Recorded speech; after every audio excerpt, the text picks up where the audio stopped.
استاد، اگر تمہارے پاس 86,400 روپے ہو اور کوئی ڈاکو ان میں سے 10 روپے چھین کر بھاگ جائے تو تم کیا کرو گے؟ کیا تم اس کے پیچھے بھاگ کر اپنی لوٹی ہوئی 10 روپے کی رقم واپس حاصل کرنے کی کوشش کرو گے، یا پھر اپنے باقی کے بچے ہوئے 86,390 روپے کو حفاظت سے لے کر اپنے راستے پر چلتے رہو گے؟ طلبہ نے کہا، ہم 10 روپے کے حقیر رقم کو نظر انداز کرتے ہوئے اپنے باقی کے پیسوں کو حفاظت سے لے کر اپنے راستے پر چلتے رہیں گے۔ استاد نے کہا، تمہارا بیان اور مشاہدہ درست نہیں۔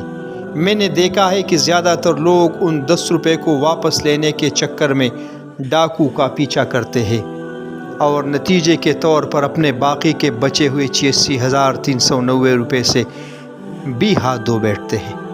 طلبہ نے حیرت سے استاد کو دیکھتے ہوئے کہا، سر یہ ناممکن ہے، ایسا کون کرتا ہے؟ استاد نے کہا، یہ 86,400 اصل میں ہمارے ایک دن کے سیکنڈز ہیں۔ کسی 10 سیکنڈز کی بات کو لے کر یا کسی 10 سیکنڈز کی ناراضگی اور غصے کو بنیاد بنا کر ہم باقی کا سارا دن سوچنے اور جلنے میں گزار کر اپنا باقی کا سارا دن برباد کرتے ہیں۔ یہ والے 10 سیکنڈز ہمارے باقی بچے ہوئے 86,390 سیکنڈز کو بھی کھا کر برباد کر دیتا ہے۔ بات کو نظر انداز کرنا سیکھیے، ایسا نہ ہو کہ آپ کا کوئی وقتی اشتعال، ناراضگی آپ سے آپ کے سارے دن کی طاقت چھین کر لے جائے۔